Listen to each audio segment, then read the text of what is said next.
Thank goodness we have Peter Schweizer on the phone with us, because certainly nobody else wants to talk to him. No, actually everybody wants to talk to him about his new book, Blood Money, and I've been dying to talk to him since it came out. Why the powerful turn a blind eye while China kills Americans. Hello, Peter Schweizer. How are you today, my friend? I'm good, Rob. Great to be with you. Thanks for having me. Yeah, now I have a complete shelf with just your books on it in my office here with me, and this is a great addition. I've been dying to ask you this question, because I have been saying for a while now that, a lot of people are questioning, what is the quid pro quo? Where's the quid pro quo for all the money? Where's the quid pro quo for all the diamonds? Where's the quid pro quo? And I say, Joe Biden's presidency is the quid pro quo. It's very obvious to me. What say you? Yeah, it's called buying silence. Just look at the fentanyl crisis. As I lay out in the book, using leaked government documents, the government's aware of it. China is the one behind the fentanyl crisis. The Mexican drug cartels are the junior partner. China controls every level of the chain, not just the precursors coming from China that everybody knows about. The actual creation of fentanyl in China. There's 2,000 Chinese nationals that are doing that. The pill presses come from China. The money laundering is done through Chinese state-owned banks. It's a Chinese operation. Joe Biden will not raise this issue. He's even said there will be no finger pointing towards China on this matter. So what is the connection? As I lay out in Blood Money, the Bidens in 2017, nobody disputes this, got a $5 million loan from a Chinese businessman. It was an interest-free forgivable loan that they have never repaid. This was in 2017. That businessman, as I reveal in the book, is actually business partners with a Chinese gangster named White Wolf, who set up the Sinaloa cartel in the fentanyl trade, and made them the kings of fentanyl. So you have literally a 1 degree of separation between the first family of the United States and the fentanyl poisoning, which is now the leading cause of death for people under the age of 45. So I ask you, why does Joe Biden not want to talk about this? Because of the financial entanglements that involve his family. $5 million, though, Peter Schweizer, $5 million to allow 100,000 plus people to die of fentanyl. My God, what the hell? I mean, honestly, with this presidency, is it just about the money? Do they have dirt on him? Are there other people involved outside of the Biden family? Are there other people in the federal government? I want to ask you this. When it comes to all this money coming from the cartels, are there other politicians getting rich off of this? Is this why this is being allowed to happen? Yes, there are other politicians, and the thing to keep in mind for the Bidens, it's not just the $5 million, it's the political reputational damage if they were to acknowledge or to even go in this direction. There's no question that China has leverage over the Bidens beyond that $5 million.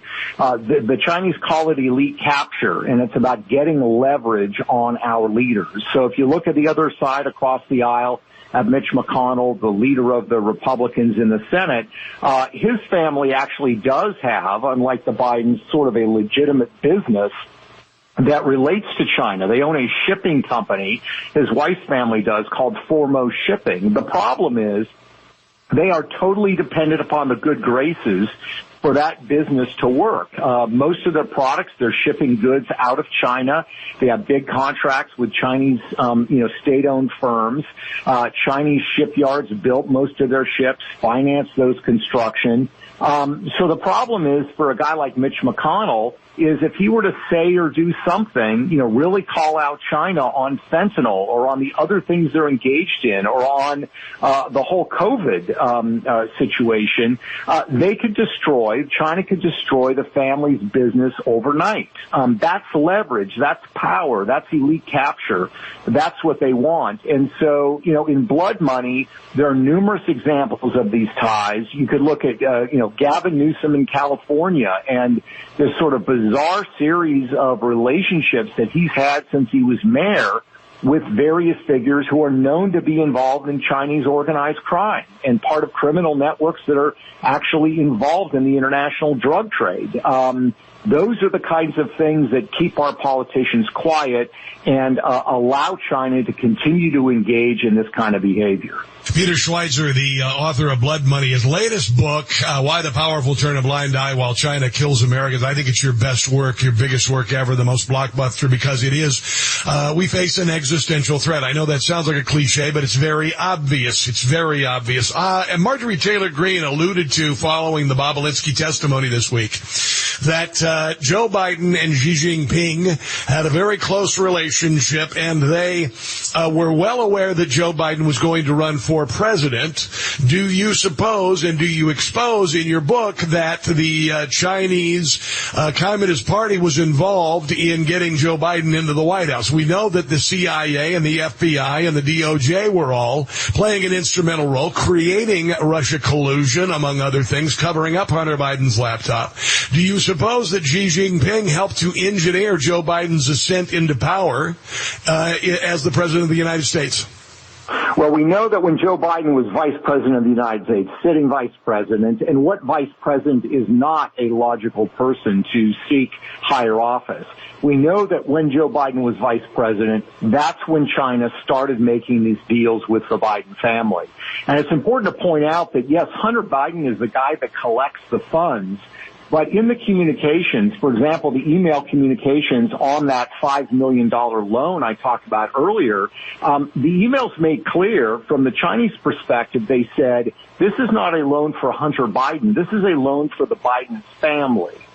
So they have always recognized that the gateway to get influence on politicians, to get leverage on Joe Biden, was through the family. It gives Joe Biden plausible deniability, at least to some extent, where he can say, well, I didn't get any money.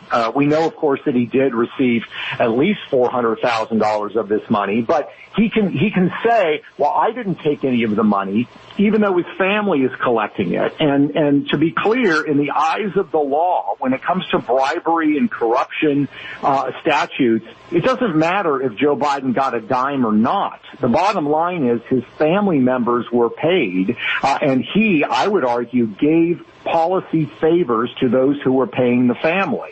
That is every bit as much a crime as if he took these tens of millions of dollars personally himself.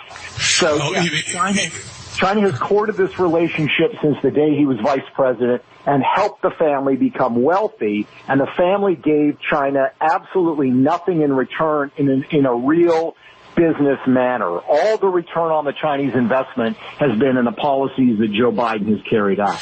And it started off with the suspending of the Keystone XL pipeline, with the announcement to electrify the entire federal fleet, to send all of I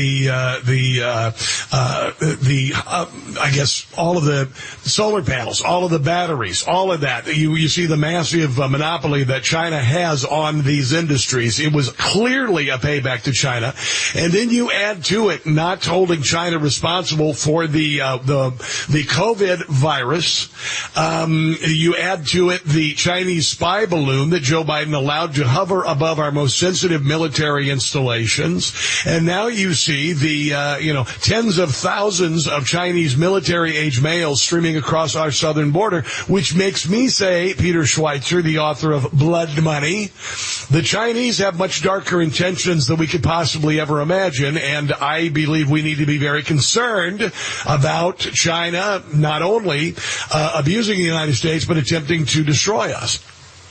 Well, yes, they have a strategy. I outline it in Blood Money. It's called disintegration warfare. That's their term, not mine. And the strategy is genius. You have to give them credit. They don't want to have a kinetic fighting war with the United States because they're going to suffer damage too. They want to do what they can to fragment and disintegrate the United States, to cause social chaos, to affect us in a negative way domestically. And so you think about, why are all these Chinese nationals sneaking across the border illegally? Well, here's something we already know. I talk about it in the book.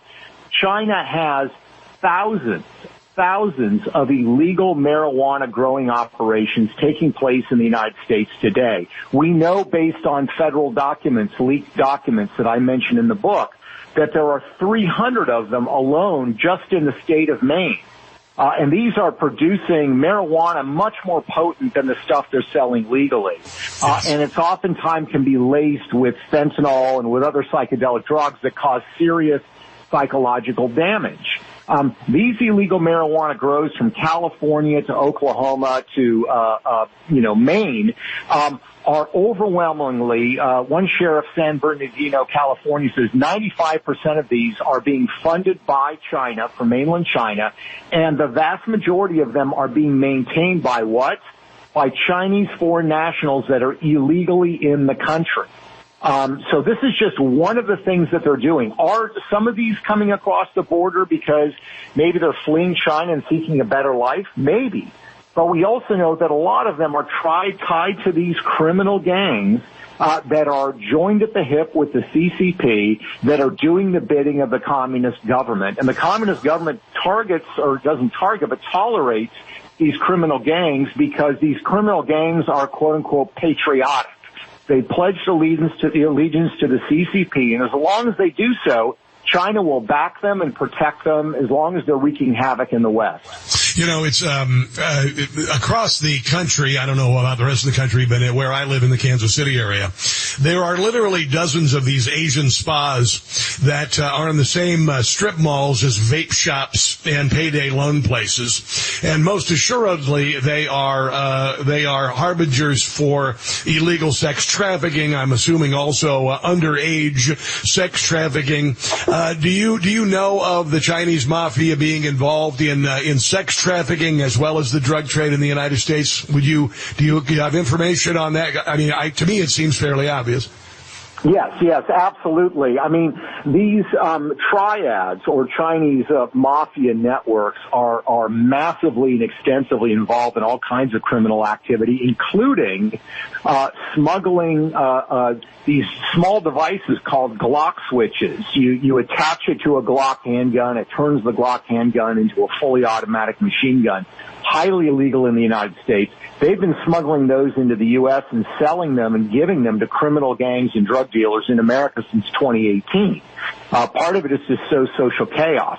They are involved in sex trafficking. They are involved in extensive criminal activity, and they are linked at the highest level to the CCP. Several of these leaders of these triads sit on these consultative bodies that advise the Chinese government. So, the Chinese government doesn't view them as the enemy. They view them as the friend, and they are involved in a whole range of criminal activity, including money laundering. If you look at the money laundering that the Mexican drug cartels selling fentanyl do, they're actually laundering their money through Chinese state-owned banks, and they're using Chinese students in the United States on education visas to do so.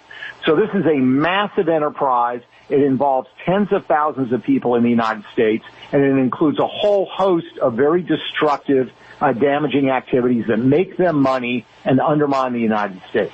Peter Schweizer, there's a final question here. The new book is called BloodMoney. I have it. I'm getting through it. It's magnificent as always. What do we do? What do we do, sir? What do we do as citizens? What do we tell our politicians? What do we have to do? Because we've got to stop this or it's over. Yeah, exactly right. First thing we have to do is alert our elected officials that this stuff matters to us. I will tell you, I was up on Capitol Hill 4 weeks ago meeting with senators and congressmen. A lot of them still believe the only thing that conservative voters care about is low taxes and deregulation.